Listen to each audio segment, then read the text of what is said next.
Let's talk about Jadon Sancho then, potentially going to PSG. Can you see, Dan, why the French club are interested in him? Yeah, of course. I mean, I think we've seen PSG go away from a Galactico-type era, the likes of Neymar, Lionel Messi, of course, Kylian Mbappe leaving this summer as well. And now you look at their front line, you know, Barcola, Dembele, Marco Asensio as well. They do have a new look, somewhat front three and wingers available.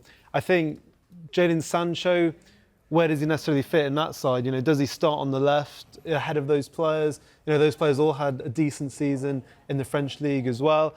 It does feel, I think, for Jadon Sancho, does he maybe perhaps need a more permanent solution? I think before we even talk about that, though, we have to say in pre-season, he has been very important for Erik ten Hag because he's been playing as a false nine due to the injury of Rasmus Højlund as well.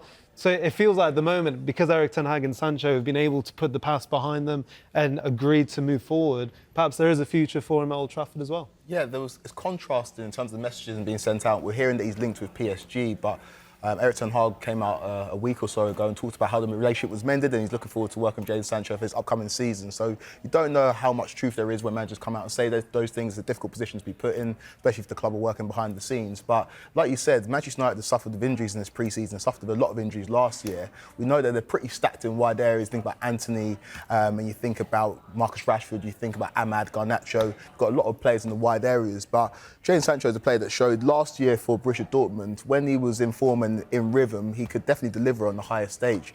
Obviously, Dortmund played in the Champions League final on the losing side, but he played well in spells last year, despite the fact he was inconsistent in Bundesliga. So it's interesting to see how this plays out, but I think the pace of the French league will definitely suit the way that Jadon Sancho plays and gives him more time on the ball, maybe play a little bit more centrally as well. So this one will develop consistently, but I don't know if Jadon Sancho's future does lie away from Old Trafford, because like you outlined, there has been injuries to Manchester United's front line.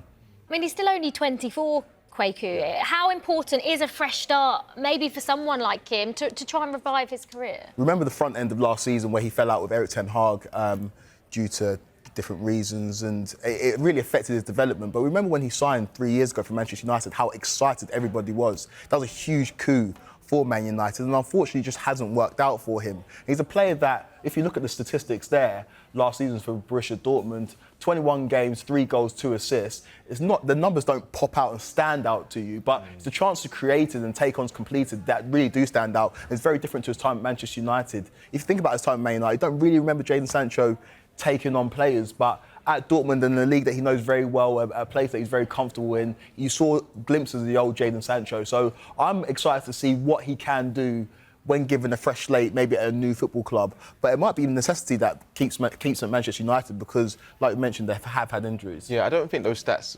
reflect the impact he had at Dortmund as well. At the time he came in, they were going through kind of a rough period. They wasn't doing well in the league. People were questioning how far they were going to go in the Champions League. And then when he came in, even the videos that you saw, the players were so happy, especially Marco Reus, for example. I think that almost gave them a new energy. And we saw in the latter stages of the Champions League the performances that he had. But obviously some of those stats you don't get like pre-assists or see those in stats. But I think that almost showed the type of player he was before he went to Manchester United. And when you look at what he's done in United, it's not been a reflection of what we saw, but at the same time, the ability is still there because he's proven it and he's still very young. I think he just needs the opportunity to be trusted to play week in, week out.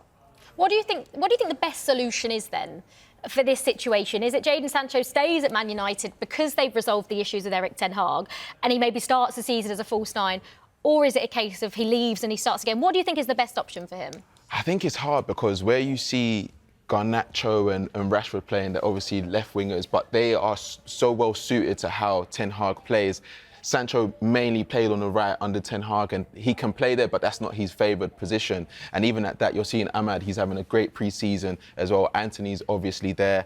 So there's going to be a lot of competition. He's going to almost have to adjust the way he plays. You know, you spoke earlier about, you know, his game not being necessarily that suited to the Premier League. So I think it's going to be harder for him to break into that side compared to PSG, even though there are players there. I just think he suits European football a lot more. Well, will Jadon Sancho leave Manchester United or will he stay?